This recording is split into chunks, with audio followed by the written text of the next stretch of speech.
Earnestly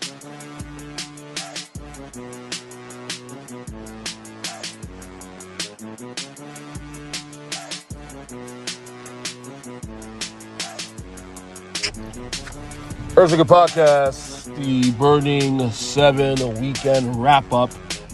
I am actually on the way, on no sleep last night, taking my 10-year-old Eli to school. 10-year-old Eli, how are you? I'm fine. I am good. By the way, I am the guy who was on the wrestling podcast of the top 30 greatest wrestling superstars, and I was on. Wait. They know who you are. No, stop. They know who you are. You don't have to remind folks who you were. You're on here like a month and a half ago. I talk about you all the time on the podcast. They know who you are. Okay, whatever. Okay, I got no. Okay, so apparently our entire house is sick. Well, I'm actually semi-okay, but I got no sleep last night because your younger brother has been throwing up since 1:30 in the morning. You would think though that because he watched the Giants game last night that they lost in the most egregious way possible last night, that's why it happened. But I digress. Because that game itself made me feel like your little brother this morning. So to be fair, yeah, pretty bad beginning of football. You know, so you missed a pretty crazy game last night. That game should have been close in the first place. That's my first takeaway of the Burning 7 here, Eli. While you were sleeping, the Giants and the Bills, neither of those teams should have won. Neither of those teams should have won that game last night. I'm telling you right now. The Giants Giants should have been that game to begin with. You play with the backup quarterback, Tyrod Taylor, and yet they still came within a yard of winning. Buffalo is by far the better team, and Buffalo referees had it's funny because the referees are so bad last night, and yet I'm not even pissed about that because the fact of the matter is if you allow a game to come into referees calls, whatever you want to call it, and I can't talk about it right now because I'm half asleep, that's a problem. But right. That was a bad game last night. Right. I'd ask if you have any thoughts on the game last night, but you were passed out by 8:30 yesterday, 8 o'clock. So the Giants stink. You want to comment on Giants? How they stink? Look, I'm a Giants fan. I'm a big Giants fan. It's like my number one favorite. But from what you're telling me, I guess they've been sunk for like a couple years by now. No, they were good last year. That fluky last year, but they've stuck for the last couple of years. To be honest with you, the last 12 years they've stunk. Since they won the last championship, they've stunk. Right. They stunk ever since Eli Manning left. This is true. Ever since Eli Manning left, the Giants are just the worst team. They stunk with him. His last 8 years in the league. So it doesn't matter.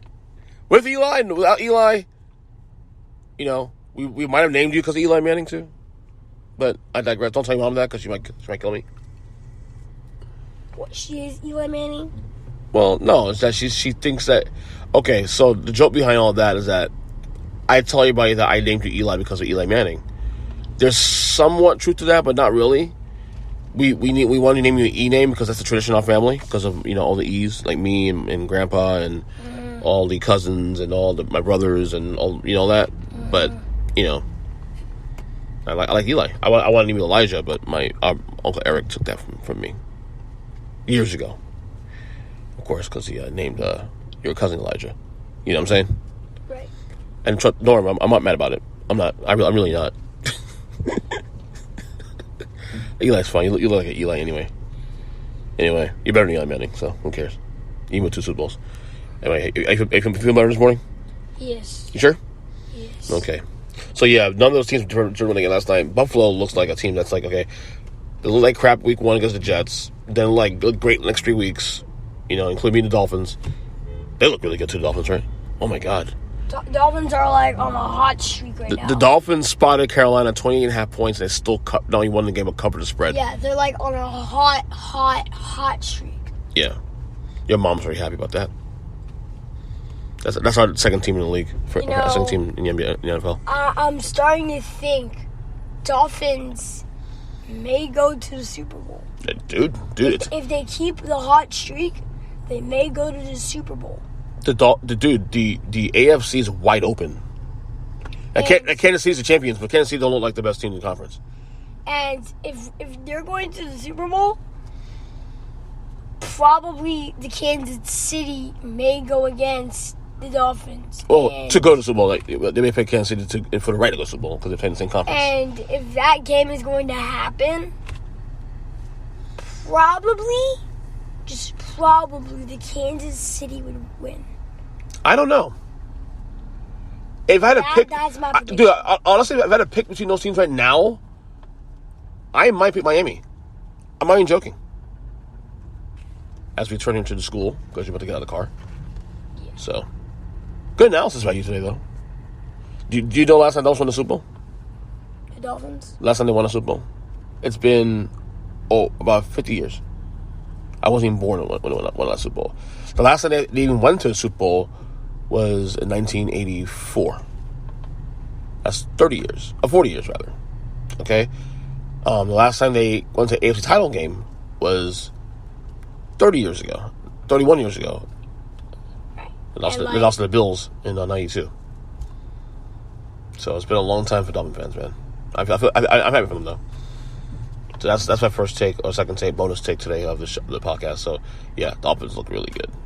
Yeah. So, you have a good day at school? I mean, you're already late as it is. Yep. I have to go back and nurse your brother to health. And your mom's not feeling good either, too, on top of that. So, let me just move this up real quick, and we get started. All right, kid, love you. I'll see you later. Tell the listeners bye. Bye. All right, take number 2. Bring segment number 2. There are no more unbeaten teams in the NFL. All lost or because of those Dolphins, as I said. Cheers to Dolphins. Cheers to Dolphins because, Eagles go down. Niners go down. Upsets. Fashion. By the way, I'll say it again. I said it on social media. I said it during the week on the Huddle podcast. I said on this podcast too. That Browns-Niners game, there was upset vibes all over it. And I didn't think they'd lose the game. I didn't think they outright win the game, but wow, what a performance. So, again, cheers to the Cincinnati Dolphins, who remain the only unbeaten team in the history of the NFL. What a weekend for that. Again, I have no concerns about the Niners going forward. I mean, they lost Trent Williams in the game. They lost Christian McCaffrey during the game. They missed also Deebo Samuel during the game. So I'm not going to sit there and, they could still be my power rankings. I'm on power rankings. Who knows? We'll see by tomorrow on the Huddle podcast. We'll figure that out.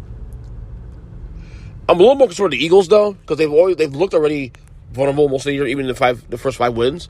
And then Jalen Hurts, who I'm a big fan of, he looked like garbage yesterday and made some really bad throws late in that game. So, look, do I think they're still favorites in the NFC? Yes. Super contenders? Yes, that's not a change. But, yes, there are no more unbeaten teams in the NFL. Shout out to the Tennessee Dolphins. Staying in the NFC, though, take 3. Detroit Lions are on. The Detroit Lions, it is time to take those guys seriously. They feel like a team on a mission right now. 5-1 alongside San Francisco, alongside the Eagles in the NFC. And it feels like when these wins, too, you go to Tampa, you go to Kansas City, you go to there are a couple of nice little wins this year. It feels like business trips. Like they're coming there to do a job, get the job done, and they walk out. That's the thing. None of these games they're winning are like, they're getting lucky. I mean, the KC game, to some degree, there was some luck to that because it's KC, a lot of drops in that game. Kelsey didn't play a game. Chris Jones played a game. I get that. I get all that. But Detroit looks like a team that is on a business trip. Like, the only loss was Seattle overtime, and I could argue Detroit gave them that game. So Detroit could be easily 6-0 right now. This is a really, really good football team. Look, are they a Super Bowl contender? I'm not going to say yes just yet, but I'm leaning closer and closer to that because they look like a team that's on a mission. Again, the only thing you got to worry about now going forward is sustainability. Can sustain this? We'll see. But, man, they look really good. Defensively, they look really good. Jared Goff is balling. He's in his bag right now. So give the Lions a lot of credit. All right, fourth take. The New York Jets. You mentioned that, how they beat the Eagles yesterday. They're 3-3 with Zach Wilson, who's been mostly mid, and they're 3-3. And could you imagine the Jets right now with Aaron Rodgers? They would absolutely be Super contenders with Aaron Rodgers right now. Okay, absolutely Super contenders, without question. Because that defense, even with Zach Wilson, the defense has to play perfect football just to stay in games. They beat Philadelphia yesterday. They should be in Kansas City a couple weeks ago. This team will be the Dolphins. Look, as great as the Dolphins have been this year, and look, the Dolphins are the flowers. Here's a real deal. If Aaron Rodgers was healthy, the Jets would be a Super Bowl contender right now. That defense has been incredible. They did enough to keep the game close, and then, like I said, I don't know if they can sustain this because again, they got to be perfect every week just to have a chance to win games. But man, if Aaron Rodgers was on this team right now, this team would be a Super Bowl contending team without question. Number 5, the Bengals 3-3 also now heads up bye week, and yesterday they saved their season. They really did.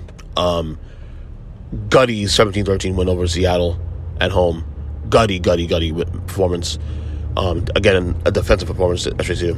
Look, I don't know what the Bengals are. They'll be okay. But by virtue of getting to the bye week at 3-3 next week, healing up Joe Burrow's calf an extra week now, that should help a lot going forward. Now, the only thing I will say, the only thing that's caused a pause for the Bengals going forward is their schedule's going to get tough, really. But with the quality players they have on their team, they should be okay. They should be able to navigate that. Added to the fact that the one in the AFC North is running away the division. Like Baltimore did win yesterday in London over Tennessee, but I'm not necessarily worried about Baltimore overall. Like they've been so up and down most of the year that if one slip up going forward, look, Cincinnati's only a game behind them. Cleveland, that's good, big win it was against San Francisco. Do you trust them going forward? Not really. Pittsburgh has been kind of one side also to themselves. So the AFC North is wide open. The Bengals are still right in the thick of it.